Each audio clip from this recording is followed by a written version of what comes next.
Hi friends, welcome back to ರಿಕ್ತಿಯ creation. ನೋಡಿ, ಇದು ಟ್ಯಾಟಿಂಗು ಸುತ್ಕೊಂಡಿದ್ದೀನಿ ಥ್ರೆಡ್ಡು. ಈಗ ಬೆರಳಿಗೆ ಹೇಗೆ ದಾರ ಇಟ್ಕೊಳೋದು ನಾವು ಗ್ರಿಪ್ ಆಗಿ ಅಂತಂದು ನೋಡಿ.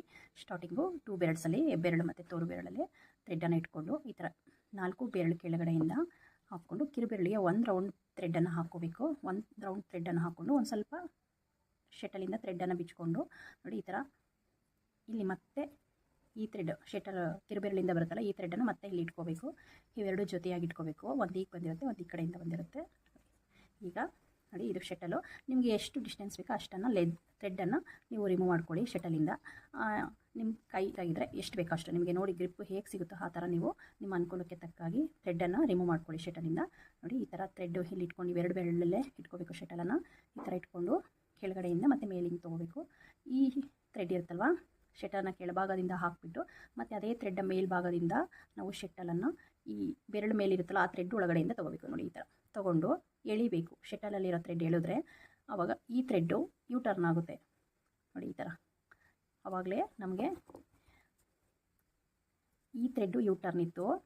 ಯಾವುದು ನಾವು ಶಟಲಲ್ಲಿರೋ ಥ್ರೆಡ್ಡು ಯೂ ಟರ್ನ್ ಇತ್ತು. ಈಗ ಎಳಿದ್ರೆ ಮೇಲ್ಗಡೆದು ಥ್ರೆಡ್ಡು ಟರ್ನ್ ಆಗುತ್ತೆ. ಮತ್ತು ಕೆಳಗಡೆಯಿಂದ ಆಯಿತು. ಈಗ ಮೇಲ್ಭಾಗದಿಂದ ಕೆಳಭಾಗದಲ್ಲಿ ಎಳ್ಕೋಬೇಕಿದೆ. ಈ ಥರ ಎಳ್ಕೊಂಡು ಈ ಥ್ರೆಡ್ಡನ್ನು ಎಳೆದ್ರೆ ಒಂದು ನಾಟ್ ಆಗುತ್ತೆ, ಒಂದು ಡಬಲ್ ನಾಟ್ ಆಗುತ್ತೆ. ಸೇಮ್ ನೋಡಿ, ಮೇಲ್ಭಾಗದಿಂದ ಒಂದು ಸಾರಿ, ಕೆಳಭಾಗದಿಂದ ಒಂದು ಸರ್ತಿ, ಇದೇ ರೀತಿ ನಾಟನ್ನು ಅಂದರೆ 2 ಸರ್ತಿ, 2 ಮೇಲ್ಭಾಗದಿಂದ ಒಂದು ಸರಿ, ಕೆಳಭಾಗದಿಂದ ಒಂದು ಸರಿ ಹಾಕಿದ್ರೆ ಅದು ಒಂದು ನಾಟ್ ಅಂತ ಕನ್ಸಿಡರ್ ಆಗುತ್ತೆ.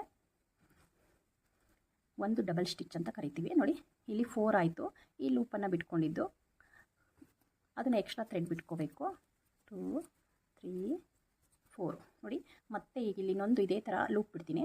ನೋಡಿ, ಥ್ರೆಡ್ಡನ್ನು ಹಾಕಿಬಿಟ್ಟು ಎಳ್ಕೊಂಡು ಇಲ್ಲಿ ಬೆರಳಲ್ಲಿ ಸ್ವಲ್ಪ ಥ್ರೆಡ್ಡನ್ನು ಇಟ್ಕೋಬೇಕು. ಈ ಥರ ನೋಡಿ, ಈ ಥರ ಈ ಬೆರಳು ಥ್ರೆಡ್ ಇಟ್ಕೊಂಡ್ರೆ ಮೂವ್ ಆಗಲ್ಲ, ಅವಾಗ ಅಲ್ಲಿಗೆ ಸ್ಟಾಪ್ ಆಗುತ್ತೆ. ಇನ್ನೊಂದು ಸರಿ ನಾಟನ್ನು ಹಾಕ್ಕೊಂಡು ಹೇಳಿದ್ರೆ ಅಲ್ಲಿ ಒಂದು ಡಬಲ್ ನಾಟ್ ಕ್ರಿಯೇಟ್ ಆಗುತ್ತೆ. ಆವಾಗ ಹಿಂಗೆ ಜರುಗಿಸಿದ್ರೆ, ನಾವು ನಾಟನ್ನು ಜರುಗಿಸಿದ್ರೆ ಪಕ್ಕಕ್ಕೆ, ಆವಾಗ ಇದು ಕ್ರಿಯೇಟ್ ಆಗುತ್ತೆ ಲೂಪ್.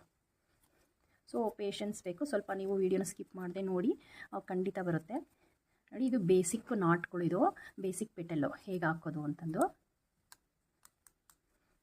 ಸ್ವಲ್ಪ ಥ್ರೆಡ್ಡು ನಾವು ನಾಟ್ ಹಾಕೋದು ಮಿಸ್ಟೇಕ್ ಆದರೆ ಗಂಟು ಆಗಿಬಿಡುತ್ತೆ, ಆವಾಗ ಥ್ರೆಡ್ಡು ಮೂವ್ ಆಗಲ್ಲ. ಯಾವ ಥರ ಅಂದರೆ ನೋಡಿ, ಕಿರುಬೆರಳಲ್ಲಿ ಸುತ್ತಿರೋ ದಾರ, ಶಟಲಲ್ಲಿ ಸುತ್ತಿರೋ ದಾರ ಮೂವ್ ಆಗಬೇಕು. ದಾರ ನೋಡಿ ಈ ಥರ ಮೂವ್ ಆಗಬೇಕು. ಆವಾಗ ನಮಗೆ ಅದು ಟ್ಯಾಟಿಂಗ್ ಈಸಿಯಾಗಿ ಬಂದಿದೆ ಅಂತ ಅರ್ಥ. ಮೂವ್ ಆಗಲಿಲ್ಲ ಅಂದರೆ ಇಲ್ಲಿ ಸ್ಟ್ರಕ್ ಆಗಿದೆ, ಆವಾಗ ಟ್ಯಾಟಿಂಗ್ ಮತ್ತೆ ಬಿಚ್ಚಿಬಿಟ್ಟು ಎಲ್ಲ ರಿಮೂವ್ ಮಾಡಿ ನೀಟಾಗಿ ಹಾಕ್ಬೇಕು. ನೋಡಿ, ಈಗ ಈ ಥ್ರೆಡ್ಡನ್ನು ಹೇಳಿದ್ರೆ ಇದು ಒಂಥರ ನಾಟ್ಗೆ ಬ್ಯಾಕ್ ಬೋನ್ ಥರ, ಅಂದರೆ ಇನ್ಸೈಡ್ ಹೋಗುತ್ತೆ. ಈ ನಾಟ್ ಹಾಕಿದ್ದೀವಲ್ಲ, ಇದರಲ್ಲಿ ಇನ್ಸೈಡ್ ಇರುತ್ತೆ ಥ್ರೆಡ್ಡು. ಇದು ಈಸಿಯಾಗಿ ಬರಬೇಕು. ಈ ಥ್ರೆಡ್ ಎಲ್ಲೂ ಗಂಟು ಆಗಬಾರ್ದು. ಈ ಥ್ರೆಡ್ಡು ಗಂಟಾದರೆ ಟ್ಯಾಟಿಂಗ್ ಬರಲ್ಲ. ನೋಡಿ, ಇದು ಒಂದು ಪೆಟಲ್ ಕ್ರಿಯೇಟ್ ಆಯಿತು.